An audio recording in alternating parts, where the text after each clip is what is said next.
365, no sleep. Wake up. 365, no sleep. Wake up. Thank you all for tuning in to another episode of Gain and Retain 365, where our goal is to educate and motivate aspiring entrepreneurs on how to get started. Today we have the pleasure of speaking with Mr. Donald Teague, one of the owners of the GoodFellas Barber brand. How you doing, brother? I'm good, bro. How you doing? Hey, man, I'm blessed, man. Thank you for having me. Man, I appreciate you for taking time out your busy schedule to be with us, man. Okay. Yeah. What's up? How your Monday going so far? It's cool. Just went to cut a little bit, doing general business, you know. Okay. It's an off day on a Monday, really, for a barber. Okay. Yeah, y'all take advantage of that Monday, man, to kind of get a lot of things situated. Man, get your personal deal. You got to pay your bills, you know, store runs, different stuff that you don't have the opportunity during the week. Right. I understand that, man. I'm curious, Mr. Teague, how long have you been cutting hair? I've been a licensed barber like about 23 years. Oh, man, you a vet, brother. Yeah, I done been licensed for a while. Okay. Where did you get your license? Actually out of Indiana. I'm from Chicago. Okay. Oh, man, so you come from up north, man, came down and took over in the south, huh? Well, I did get my instructor license I got in Arkansas. So, Okay. Curious, where did you get it at here? Went to Arkansas College of Barbering. Okay. That's what's up, man. What inspired you, man? What got you started cutting hair? Well, back in the day, you know, just got tired of working for people and wanted to do my own thing. And it's just, I went to the barbershop one day and the dude said, man, he left a little weight in my head. And I said, man, get that. He said, man, you need to be in barber school. And I wasn't doing nothing. I said, let me try something. And basically, that's how I got to be a barber, man. And the rest is history. Really? So you critiqued the barber that was cutting your hair? Yeah. And he suggested that you go get your license. Yeah, he said, you need to get your license. You seen that, you know. Right. This, and I thank him to this day. I still talk to him. Really? Yeah. He still cutting? He's still cutting. Man, Yeah. wow. Yeah, because apparently you had an eye for it at a young age. Right. You know, cutting your daddy hair, your brother's low even, is different than, you know, being a professional. Mm-hmm. You know what I'm saying? Just sending somebody in the kitchen and cutting their hair. Right. So it was a process, and I'm glad I got educated and understand my profession, you know. So it was a good thing. That's what's up, man. So you got your license in Indiana? Yes, sir. Was it 1,500 hours there? Yeah, 1,500 as well. Okay. I know certain states is a little bit more than 1,500. Some is more, some is less. And like you said, they're attacking the barbers and beauticians now as far as the education and, you know, what they can do. And it's like real political at a point, you know? Right. And then I say it's a lot because I think the industry is changing.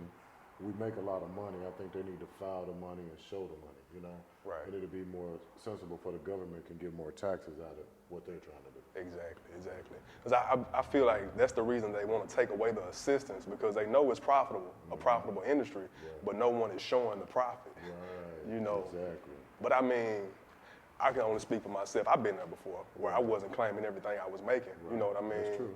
For my own personal reasons, but some people may abuse that. You know what I mean? You make $100,000 a year, but you're only filing 20. You know.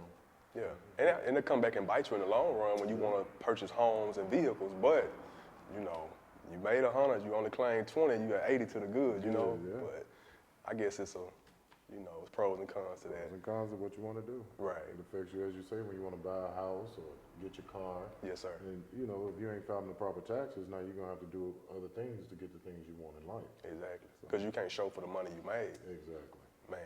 So you knocked out your 1,500 hours in barber school in Indiana, right? Yes, sir. Okay. How long did you, once you finished your education, did you transition right into a shop? Well, I'm gonna tell you, I got blessed in a sense up there. One of the owners of the shop, a lady died, and she ended up, he asked me did I want the shop coming out of school, and it was one of those, okay, I don't really know nothing about it. And I eventually went into a girl shop as soon as I graduated, and by the time I made the decision, I ended up getting his shop. So wow. I got kind of blessed in that aspect. And was it clientele? Was it booming? Since it was established? It was an older crowd, and she hadn't been in the shop in a while, and it was like I had to give it a whole makeover. So it got kind of expensive, but it was profitable. It was good. It's just I personally wasn't ready for it. You just wasn't ready. I was young. I probably was 23 or 4. You know what I'm saying? Maybe 26, I think. So when you're into that age, your mind ain't in the business like it should have been. Right. That's why I say guys mature a lot later. You be blessed with opportunities and don't take advantage of them. So everything's got to be on time and in the right time. they give you $1 million when you're 21. They give you $1 million when you're 31 or 41. Yes, sir. Yeah. And and it's like you get a blessing, but you just didn't take it. I didn't take advantage of it. Right. Yeah. But it was good. It was good. Good learning lesson. Okay. So, was it you was just working by yourself at that point? Yes. Okay. Okay. So, what was the transition like? How long did you wait before you transitioned to Arkansas? I came to Arkansas in 07. Okay. 2007. When you first got here, you worked in a shop somewhere. I did. I worked at Arlo's. Okay. When I was on University. That was the first shop I cut in. Okay. Okay. And then transitioning from there, you end up doing your own thing. Yeah. When we parted ways there, me and my brother met one of the other owners, and we ended up getting together and came over here and looked at this location when it was a barber college back in a barbershop in '08. And we kind of stood out. He was coming in from Houston, I was coming in from Chicago, so we really didn't know Little Rock like that. Right. But we had been cutting for a while, so we had built a little clientele, and it was coming together. So we decided to let's do it. Let's open this GoodFellas and see what it do.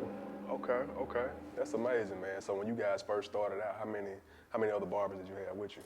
Well, originally it was just me and him. Okay. This space right here, just you? Well, no, we was on the other side. Okay. It's like this was a 3-unit, and we ended up renovating it to make this the barber college. Oh, okay. Like, I can give you a tour. It's a lot bigger than what it looks. Okay. So I think back in the day it was a bank originally, Okay. and then a guy made it a pawn shop. Then it was a beauty shop, a barber shop, a loan office. So it's been multiple things Right. before we had it. And I think this is probably the longest tenure somebody has been here. Okay. Right. So when you guys first opened up, man, how was the traffic for you all? Well, Asher is one of the busiest streets, so the traffic was great. And then, like I said, we both had clientele. So Right. the transition was really, it was God sent for us, And you can see some things that come together so easy. That's what I mean by God sent. Right. It's just meant to be. And I think it was one of those great opportunities, and it's been great for the community because we do a lot, and we both community involved guys. So I think it helped us out a lot. Okay. Okay. So, how long was it just you two before you started to expand and employ other barbers? Well, almost immediately because we had so many people. And I think one of my first, it's crazy because none of us was from here. It was like me, Matt, and then Cam. He came out of California. And it was one of those, he just Googled a shop to try to go to work because he was relocated. And we was the first shop, so he ended up coming and we started adding. And I told him, I said, well, we're going to have to renovate this side because we only had one side. Then we ended up putting a female over there with us. And then as it started growing from there, and then she ended up relocating, and we opened her side up for more barber chairs, and we just started filling up, and it stayed full. I said, man, we need another location. So as you start seeing, where is your people coming from? What demographic area? So when we started seeing they was coming from the Otter Creek area, certain areas, I said, well, man, maybe we need to put a shop over there, And Was that the second location? that was the second location, is Otter Creek. Okay. And, bro was staying out in Otter Creek at the time. So it made sense. It made sense. It was like a no-brainer. You got a lot of people coming from there. He's already out there, you know what I'm saying? And this was already an inner city, prime shop. And you want to get into the suburban areas, Right. So it just grew from there. Okay. I want to kind of piggyback off what he said about the checking the demographics, paying attention to where your clients and your consumers are coming from. Because if they're commuting from over in, that's pretty much Southwest somewhat, I guess you could say that. the Otter Creek area. Otter Creek area, If they're commuting from there to come here to get a haircut, and you take notice where they're coming from, why not put a location there? Closer to them. It's more convenient. More convenient. You Yeah. already have a little clientele base. So the people that was going other places would be like, well, this is convenient. My neighbor going, I can go. Right. And you'd be more community involved, Right. So, yeah. That makes sense. So after that location, what was the third that you guys? Third, we went over to 12th Street. We was trying to still stay community involved. That was one of the most hostile areas we've been in. Yeah. Okay. And it was profitable. At the end of the day, everybody needs a haircut. Right, There's right. a haircut in their community, and it was a good spot. It was just so much extra stuff on it. If you're familiar with the area, Right, It's right. just, for your business, you got to stand strong over there. I got you. So that location still going? No, we Okay. ended up actually. Then this was like years later. We ended up going to Green Mountain, Okay. and what we was doing was trying to transition to open this as the school. Okay. So we wanted to close this one and make it a school, so we still had barbers here. Right. So we had to get something that was big enough to accommodate 12th Street and the new shop. So that was we had a lot of people coming from West Little Rock. So I said, man, we get the big one and we just happened to get a location that was feasible for us. Okay. So it held, I think it holds like 15 barbers total. So it was able to hold 12th Street and Asher. So, and it's not too far. So they still had West Little Rock. They got the Southwest, area. And then we started heading toward North Little Rock. It was cool over there in North Little Rock. We still got a shop over there. We had a couple and relocated around over there.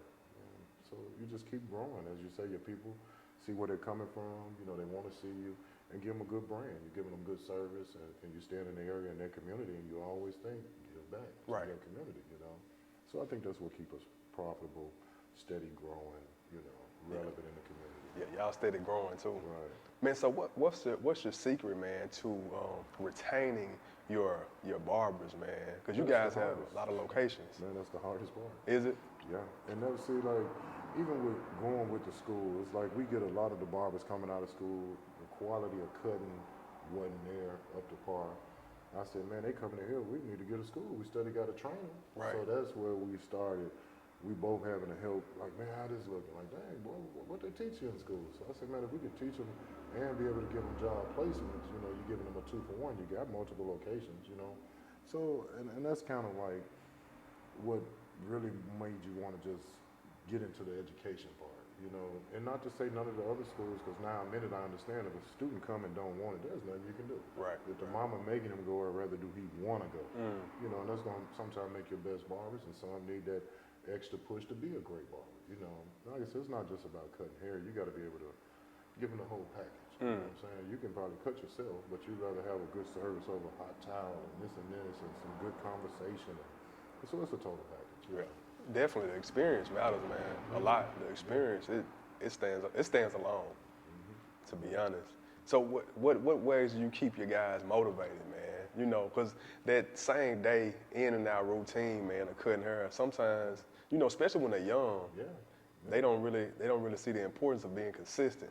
They show up late or they might not come. Like, how do you keep them on track? Man, you just got to tell them and they got to see it.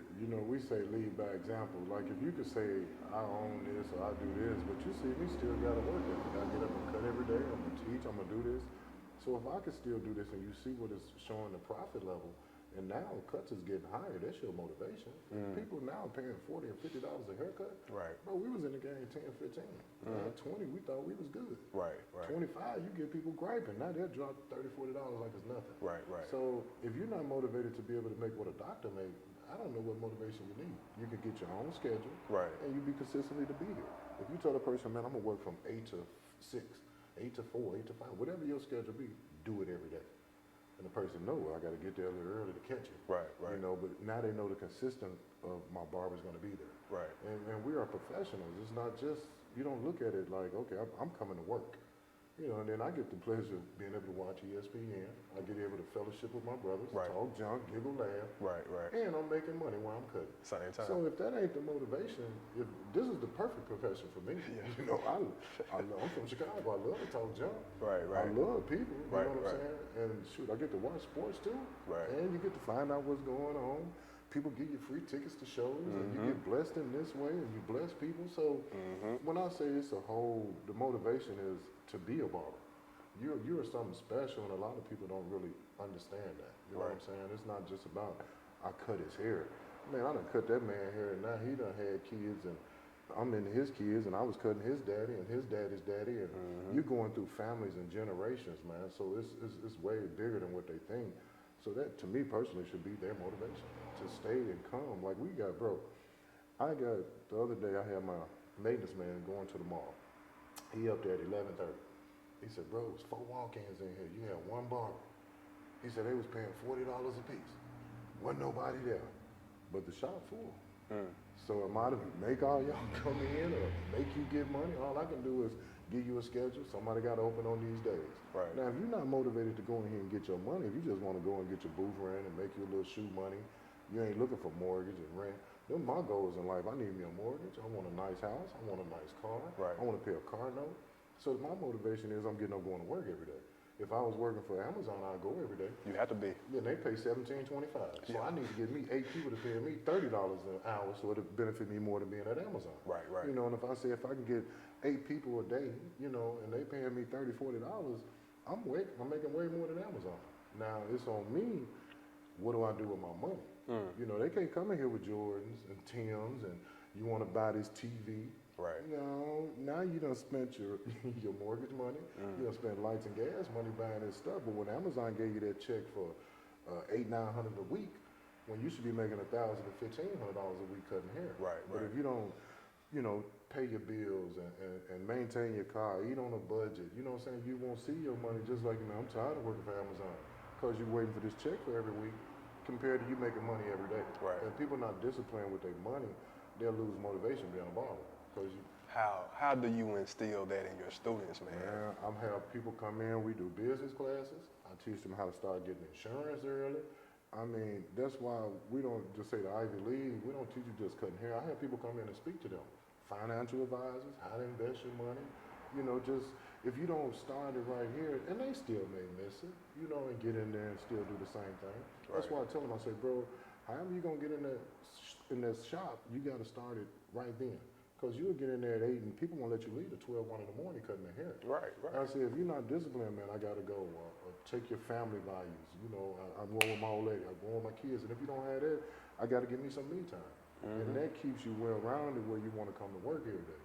You got off at 12, now you gotta be right back there at 8. You tired. Right. Then this day you stay to 1. Right, You're right. right. So it gets to be too repetitious. And I had to learn that myself.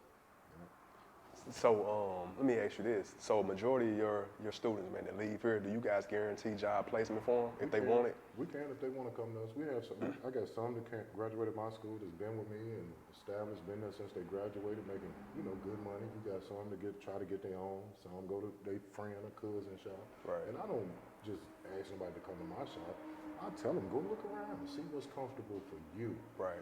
So you be somewhere where you happy. Everybody ain't gonna be happy at a jumping shop like that. Some people want to be with 1, 2 people.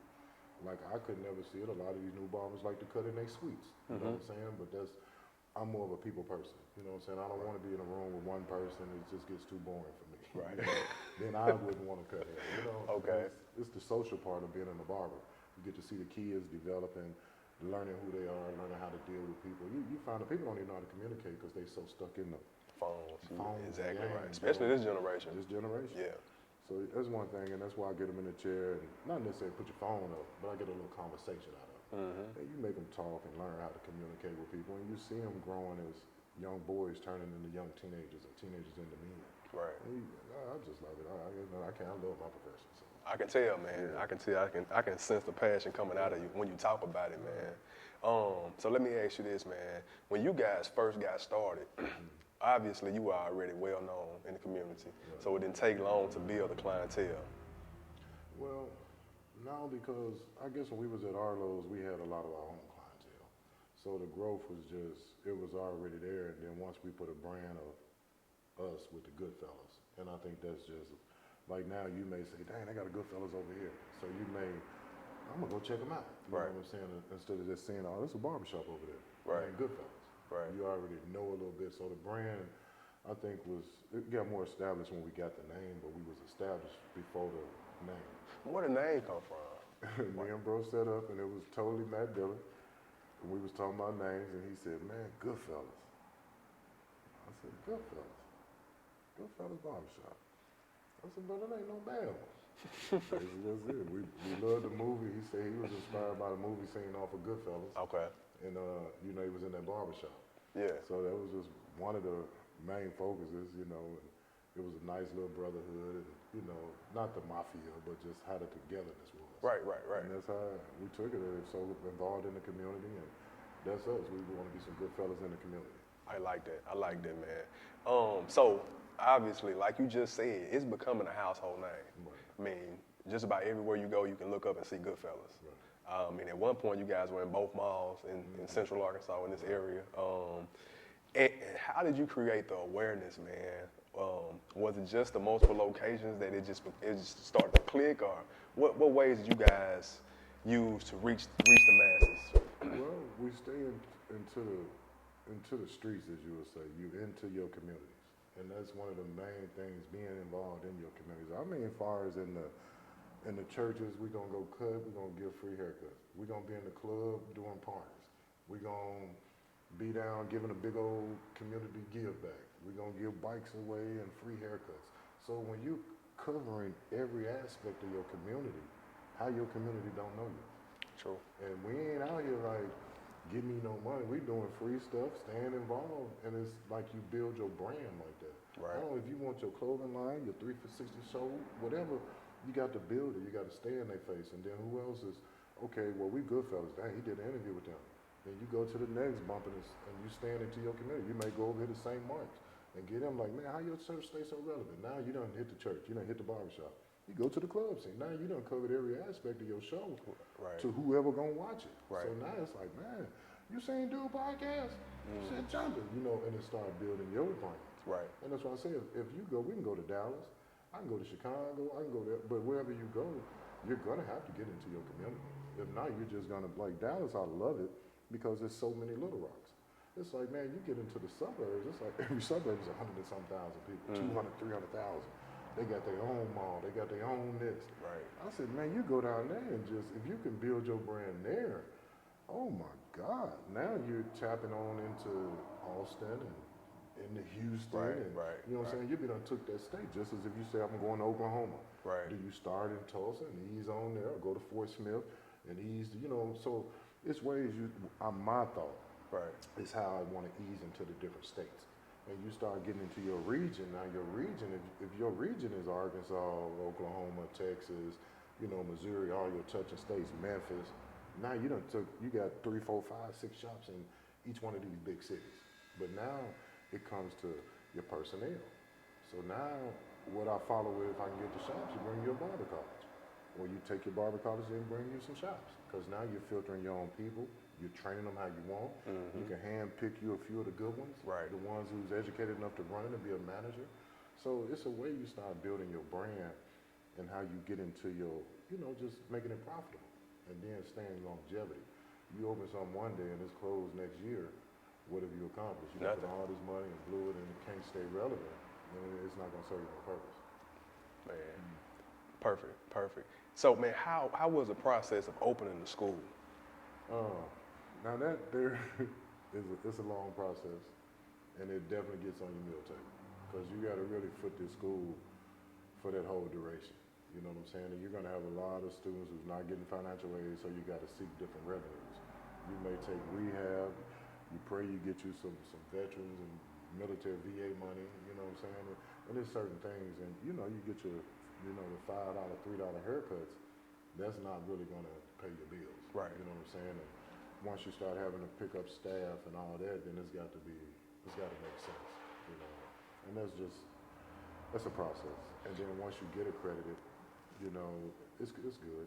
But it makes you stay at higher standards, and it costs us a lot of money to stay accredited. You know what I'm saying? As far as going to different seminars and different classes, and you got to take staff, and you have to have your certain accounting and bookkeeping. So everything costs thousands of dollars once you do get accredited. Right. But then you take your tuition from where you was at, $8,000, $9,000 trying to take rehab or whatever financing you can get, or they paying cash or whatever, and to now you can go to 16 to 20 whatever thousand per student. Right. You know what I'm saying? So the jump be good, but like I say, the money you make more, you still have to spend to make sure you keep your accreditation. Right. And that is hard. You gotta be at that standard. You gotta have your graduation numbers right. Everything just ties in everything. So how long does it take to become accredited? The minimum is 2 years. Okay. I don't care, and I can't say the first ever. My team was built good. My directors, instructors, everybody was 100. We did a one time through. So that is usually, there's so many tedious procedures you have to go through that, people are going to be something that they didn't, they failed on, or they had to come back and do this or do that. We didn't have to do that. And it still was right at 2 years with a couple of months, you know what I'm saying? So it was a good thing. And it make you really, love, like this is your baby.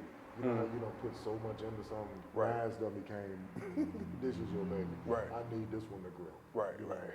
Just like you did your shops and you see them growing, and you know it's a process. My hardest part with a shop is to keep good hard workers. Mm-hmm. How you gonna give me 8 to 12 hours a day? That'll be your hardest part. Schools is it's a difference. It's a difference. So, during the accreditation process, man, what are some of the key things that they want to see? As far as I know, they want to see students graduate, right? Numbers, and then they need to see them into the work field. Numbers. Okay. Everything you're gonna ask me is gonna be the numbers. Numbers. Student, your numbers. Mm-hmm. Graduate, numbers. They test scores gonna result on them numbers. Okay. I mean, anything that you're gonna say is really with the Department of Education is gonna be numbers. How does it make sense to us? That's why you seen me say like, okay, we're paying 16,000, 20,000 for them to get educated, but they only showing us 10,000, 12,000 they made in a year. What sense does it make for you to be a barber? It don't add up. It don't add up. On paper, it don't. It doesn't add up. But then even if they go deeper and say, we see you guys on Instagram and you know how they follow the internet, they're charging $50 a haircut. Yeah. So you're only doing 2 cuts a day? Right. You know, how is this, it don't make sense to me. Right. And when you get them to going into that, that's why when they got to taking these haircuts to another thing and they start implementing different hours and you don't need a license to be a barber, there's no way that you don't have to get some education to be a barber. You know, some people might be natural, but he still got to know the diseases and this and that. But when you're downgrading the profession, now they're not making no tax money. The Department of Education is not receiving any of their student loans back. So why would we keep putting money in the barbers? You know, and it's showing better for them to be a beautician. Right. Some of the beauticians do the same exact thing, but Right. they got more numbers. Exactly. So it look like they're making a little more money. Barbers is, shoot, they make cash, they don't want to pay taxes. You like, man, you file your taxes? Man, I'm gonna do it next year. Right. And bro, why? You're tripping. You can file and break even, but show them something. Right. you know? So that's just a problem. But yeah, with the educate, man, with this, just you got to stay on it. It goes with numbers, man. Everything's gonna come back to numbers. They want to see some numbers. Right. You know. It wasn't at one point. Wasn't this state leaning towards apprenticeship as far as with the barber They tried profession? to, yeah. Okay, but it failed, right? It failed, and I could say a large part of.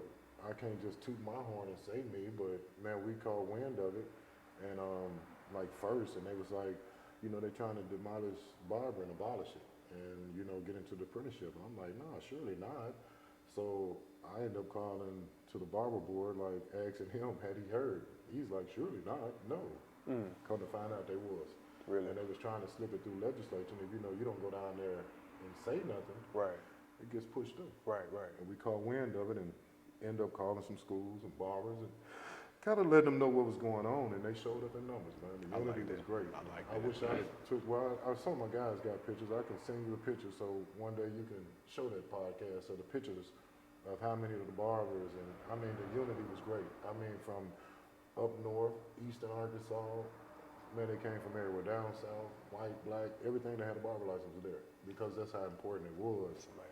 Yeah, it was That's so amazing. nice, yeah. Cause I mean that right there, man, that would have put a damper on your whole investment. Right. Like you just said, this your baby. Right. And for them to take away barbering and we transition into apprenticeship, then barber schools will be obsolete, right? Right. No longer necessary. No longer necessary. And so all of your money would go down the drain at that point, right? Go down the drain. Yep. Wow. Man, I'm glad that wasn't passed, man, because that would hurt a lot of schools, man. Oh, yeah. A lot of them. It would hurt the education part as far as people getting educated with the school owners and the instructors as a part of revenue. Then it would hurt the industry because, man, you couldn't imagine the diseases would be running around with nobody knowing what to do, no education, anything. Right. Okay, so I'm curious, man. School going good, multiple locations going good. What's next for the GoodFellas brand, man? Man, really trying to, like I say, get out the state. Bro, we went down there, tapped around, and got a couple shops in Dallas. I heard that, man. Yeah, I heard so that. We're really trying to get some more things going. I think our next project to me, is going to be in that Fort Smith, Fayetteville. They kind of asking us to come to Fayetteville area. Man, I heard that it's a need for barbers in general in Fayetteville. My thing is, how many city and Little Rock barbers want to go to Fayetteville? You're going to make great money, but you're a few hours in the nowhere, and You know, I don't know. I've been up there, and there's nothing to attract me up there. Right. But I got barbers who go up there, but they don't want to stay long term. Right. So my thing would have to me personally, would want to bring a school first, Right. and then you're able to get the people that's around there, Right. from the Fayetteville area. Then they'll want to stay in that area. Right. You trying to get your Little Rock people, man, go to Fayetteville. Man, I don't want to go up there. You know, for Right. whatever reason. Right. You know, if you ain't going to college or you going to a party or the game, Right. you know, It's not that appealing. Right. Man. It's all about what you're into. what But, you're into. yeah, Now, what I found is their Spanish numbers is growing. tremendously. And that's another kind of trend of us, you could say, the wannabe barbers, and that'll be great. And that's why I say that Fayetteville, Fort Smith, Tulsa, Oklahoma, that whole area is, and it doesn't have a lot of, you know, we'll say black barber colleges. So for that would be great. You know what I'm saying? Because you would tap into a whole new industry. The numbers is not just saturated. You got a fair chance and an easy way to make it because you're going up there already accredited. Right. So now you open your school, your struggle won't be as hard. And that's your whole process of making sure this is the baby grows to be an adult to start putting out babies. You know, 'cause you're gonna feed off of this one. This is your main. Right, This right. is my baby, and she's Right. she's about, you know, however many old. Once she gets Right. to that teenage where she can start bearing, And reproduce. yeah, we're gonna reproduce her. Right. We're holding her right now. Yeah, that's the way you look. Hey, like we breeding dogs, Yeah, man. man. Another litter. That's a good analogy. Okay, right. I like that mindset. Man, I didn't touch on this the way I wanted to, but could you, for our listeners, man, could you break down the process of opening a barbershop? Man, I tell you, a barbershop can be open as low budget as you want it and be nice, or you can open upscale as you want. You can probably open a shop when you sit and do your demographic numbers. And I tell people, how much you think? I said, bro, it could take you really, honestly, $1,000 to open you a shop. Right. Or it can take you 10 to 100,000. Right. It's first on the magnitude of shop you want. If you saying, okay, I'm gonna go get a shop, you can get a room. As I say, people doing suites now. Right. So a suite means one mirror, one barber chair. Hopefully he have a shampoo bowl for you if you're in a suite. So you can open this your own personal booth for a little bit of nothing. So if I say I'm gonna go somewhere that's, you know, a little decent, so you may find a spot that's paying $300, $500, $600 a month for rent. Most they're gonna say is give me a first month rent and deposit. So you get something that's feasible to your budget. I know some places on Asher they rent it for $350. You know, that's decent. You know, you get 1,200 square feet is what you need. Right. So you sit here and you say, well, dang, if I get 3-4 chairs, what is your chairs? How much is mirrors? So do I want some good, you know, $6,000, $7,000, $8,000 chairs, or do I just want to settle with some all-purpose lean back barber chairs that'll be whatever amount of money? Right. You know what I'm saying? So before we even get into the decor of the shop, let's talk about the legal legal work. aspect. Getting all your documentation together. What licenses and permits do you need? Well, what it is, you go to your barber board and you tell them that you're trying to get a barber shop, and you know they'll give you an application to fill out. It's going, you know, how many chairs, this and this. You want to get your name, so you go to the Department of, the Secretary of State, and get your business name, your license. You know what I'm saying? And you really want to have that because that helps you get a lot of other products, you know, cheaper. And you got to find your location, get your landlord. You know, find out what he's going to do because you're going to really have to have a spot before you can go to the barber board because they want an address and that form. And basically, that'll get you started. That can get you in the game. Them is your really only legal aspects without your barber license. Of course. You don't have to have a license to own a shop, but you can't operate in your shop. And to me, if you're going to own a shop, now that's when you want to spend way more money because you want more chairs. Right. You want to be able to charge more booth rent. You want to be in a more popular area so you won't have any problems. Like you say, with foot traffic, clientele building, it'll be a lot easier. You don't want to be at the mom and pop in the back of a place where nobody sees you. Right. And you got all this money invested in a shop. Right. You want to be mainstream, check your foot traffic. You know what I'm saying? So it goes on and on. How do you feel about owners of shops that are not licensed to cut and they don't have any desire to cut? How do you feel about that? I'm not opposed to it. It's a business, you know, and you're doing the business aspect of it. So your money is not gonna be as profitable. You know, he may make his money more in the product sales and different things, but it's still a business. Barbershops, you're gonna make money. If you common sense, if you got 5 chairs and you're only paying $500 a month, utilities, taxes, everything else, and you're at, $1,000 a month. But them 5 chairs, you charging 100, 150 a week. So they're paying you $20-some hundred a month. If you're getting 2,000 and spending one, and your profit is 1,000, anything I profit on, that's 12,000 a year. So if I get 2, 3 of these, and I done profited 12,000 off each, or one maybe 12, one 15, one this, I've made something. So anything I'm doing, I'm showing a profit on. Right. If you're doing a business, bro, and you get through spending and doing, and you still profited. Right. Wow, I didn't break even. So it's a no-brainer. It's all on how many chairs, size, location. And that's how you really go to even. But that you still want vending machines. You want apparel sales, your GoodFellas shirts. Different brushes, do-rags. There's different things you sell to make even more revenue. Right. So it always, even if you don't own, if you don't cut and you own, you still want to make a profit. But look at it from this perspective though. What if you owned a semi-truck and you didn't have CDLs to drive it, and you hired a driver, and that driver quit on you, then that truck just sitting, right? Yeah. So if you own a barbershop with no license, you don't have any barbers or beauticians, then is there any money coming in? No money. That's why you better make them happy. Hey, that's a good point. That's a good point. And man. I know people who own the trucks, and they have to go pick their trucks up off the highway. People leave them abandoned. They just buy them as a business, Right. instead of being an owner operator. Right. And I totally understand it. Like people doing it right now. They're getting these Amazon, them Box trucks. box trucks.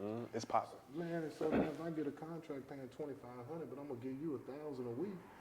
What are you gonna say? I gave you the truck. I'm filling it up. All Right. you doing is making 1 or 2 runs a day, but you done made this much money. Right. Then it's a business deal. But now when you get tired of running for me, I want to do it myself. I gotta get somebody else. Right. I got the contracts. I got everything. But when you don't show up, now I gotta get out here and ride. Right. And that's why I say I love the box trucks, because you don't need a CDL. Mm-hmm. You can't hurt me if you don't want to show up. Exactly. I can hop in there if I want, if I have to. If I have to. Mm-hmm.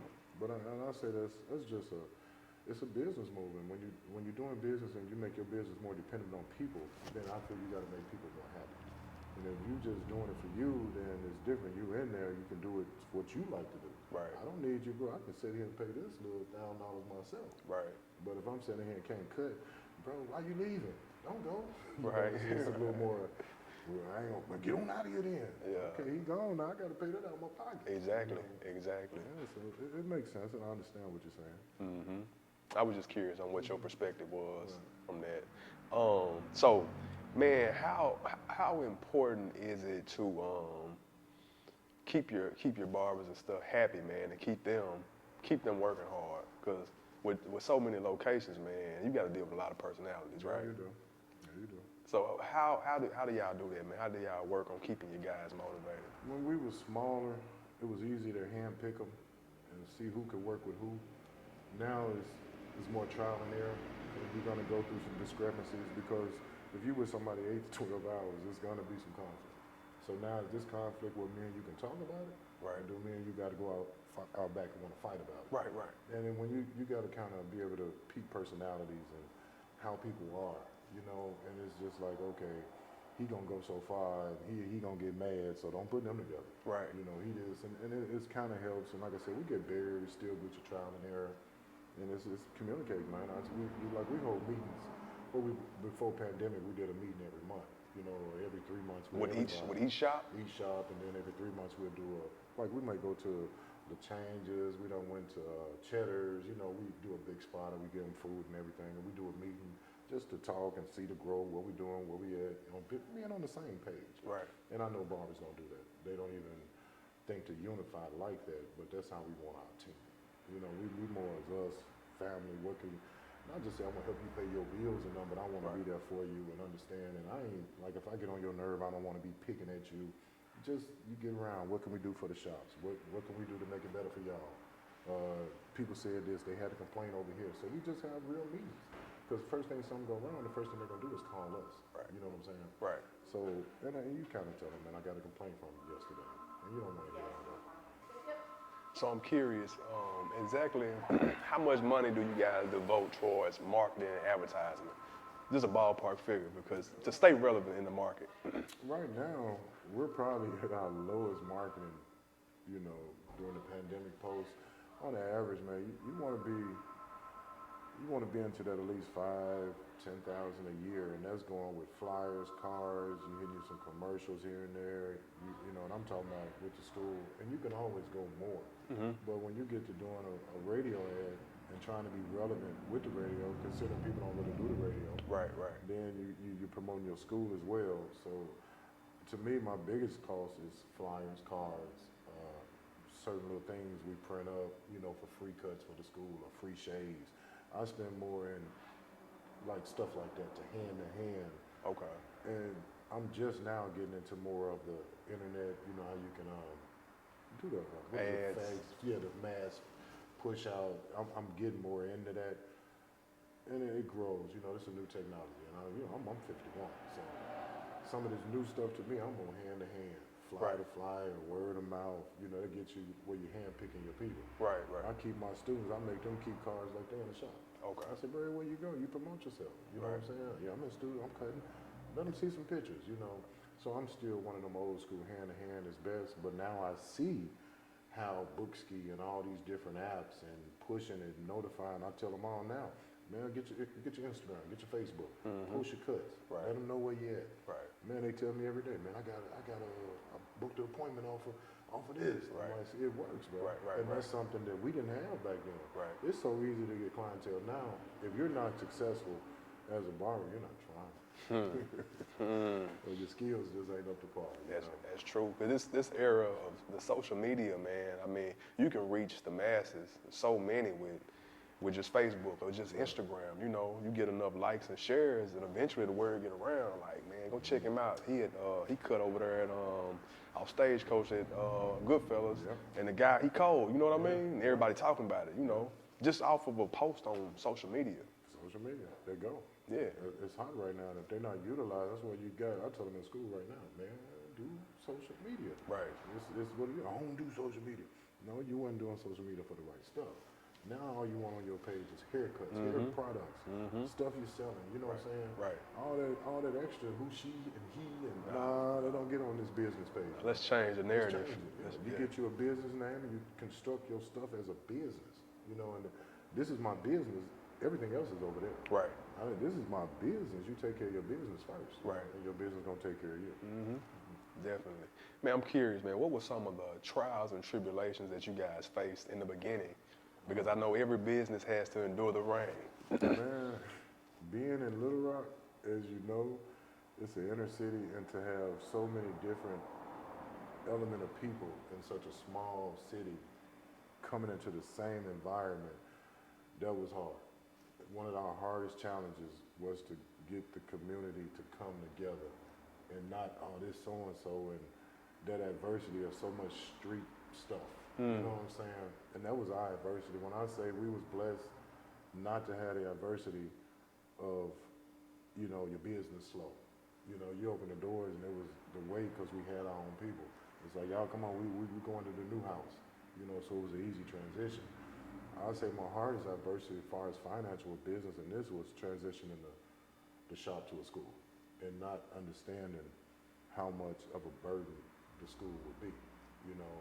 Not to say I didn't, you know, you investigate, you do your paperwork, you see, oh man, I could do this. Right. And you ain't had that real challenge of, you know, your stuff was always flowing kind of good. So when you get into this school, it's like, okay, this rent got to be paid every month. Right. And you ain't got a bunch of students in here cutting like, you know, for that. And so, you know, and then you got to pay this and this got to be, so, and then now I still got my own mortgage and rent and everything at home. Exactly. So it was a little different. And then now, okay, now you got all these shops and you cutting everything trying to carry the school. You got payrolls to be met. You got a lot of stuff, you know. There was some of them days where you're not getting them paychecks, you know. It's like, man, this is a little different than sitting behind that chair getting your money every day. Right. You know, and it ain't going out like that. You getting money now, you got to get it out. So that's when your hard work for them going into 3 years got to pay, because once you do get accredited, they don't give you a check the next day like here. Right. So it's still a process of what you got to do once you get accredited, and that takes even more money. So I say the biggest and hardest transition was from the shop to the school. So them 2-3 years of that was rough. Turned to gray. Really? But you learned a lot though. Oh yeah, you learn. And see it, and the benefit of that learning lesson is the next one you open, from the first day you open, everybody who enrolled is going to give you full tuition. You ain't got to worry. How you going to pay? Right. This and this. You was dealing with Arkansas rehab, trying to find vets. Whatever you can whatever. find. And then putting people on payment plans and stuff like that. Whatever you had to do is what you had to do. Yeah. Now everybody come in, oh, it's 16. So I know they had a place in, I think it was Utah or Nevada. One of the states only had one barber college in the whole state. Somebody else opened, and that barber college had years of people waiting to get in. So imagine you tap somewhere that don't have a barber college, and you got 100 people waiting to get in, paying you full tuition. Boy, I can only imagine that's your dream coming true. Right. It's like, man, you know, Florida, now you're doing night and day. You got people on waiting lists. They don't have a large floor of schools. So now you get there, man, let me go and give me 2 or 3 schools over here. Right. Open maybe about 10 shops right quick. Right. Then you start getting your people want to grow and get into other endeavors, you know. Because once you accredited, man, you can open a school in Texas with no problem, right? Because it's federal, right? You're going to get federal. Okay. Right. And it's not just open, you're branching into another branch. Okay. They don't call it franchising or nothing like that. It's just you branch into another location. Okay. Wow. And the hard part's out the way. Wow. Yeah. Now that's beautiful. Yeah. That's amazing, man. So let me ask you this, man. What advice would you give any aspiring entrepreneurs looking to get started in business, regardless of what type of business? It doesn't have to be the hair industry. My main thing is when you get into your business, understand that you're literally going to work harder. You know, it's not what you think. I got my own business, so I can go when I want to go.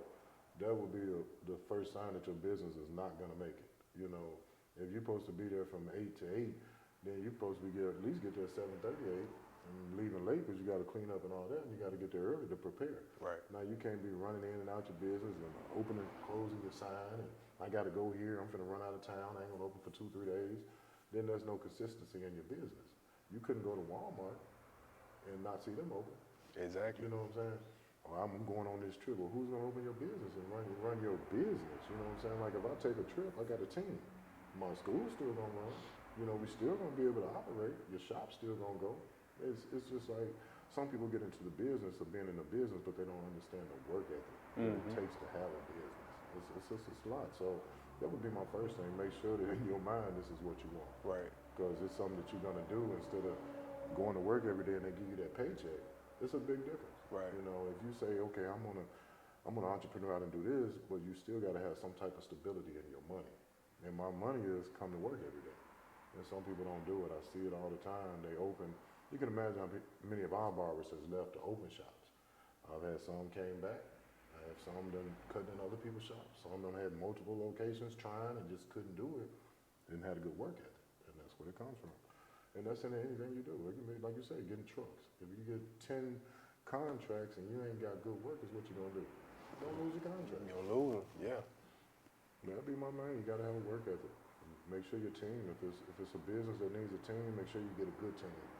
Don't go get your brother, your friend, your cousin. That ain't good business as they understand the business. Like me and my brother love each other to death, but we can't do business. You know, his work ethic may not be the same as mine. Or I may want to give more and he want to take more. So if you ain't on the same page, or you can compromise and communicate, then you probably need to keep working until you got your mind right. Words of wisdom, man. That's some good advice, definitely. Any future endeavors that the GoodFellas brand has to come, man, that you want to speak on? Yeah, we finna, this year here, I'm contemplating, you know, normally we do Thanksgiving, we do Christmas, bike giveaways, free haircuts, then we get into Easter for the next year.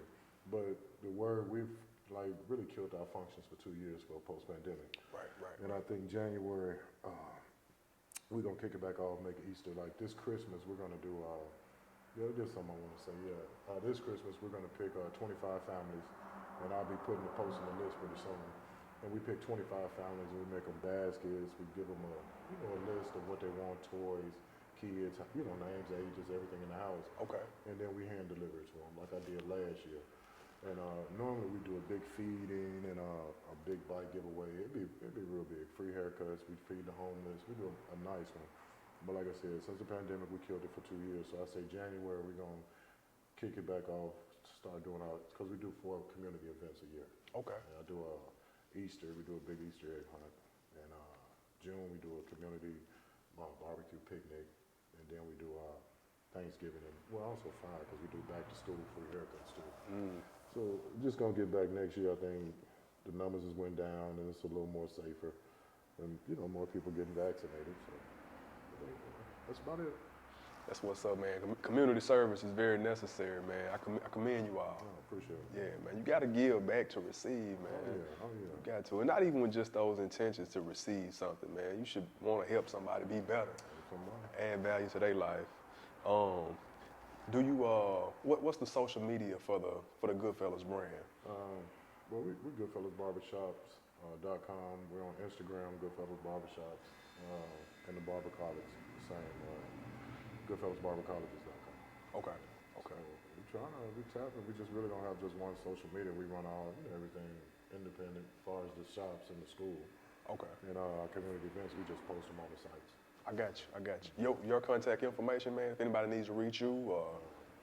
Goodfella Big D on Instagram, Donald Teague on Facebook, and you see me here on Asher every day. All right. Hey, man, we appreciate you for taking time out to speak with us, bro. Appreciate you. Yes, sir. Yes, sir. 365, no sleep. Wake up. 365.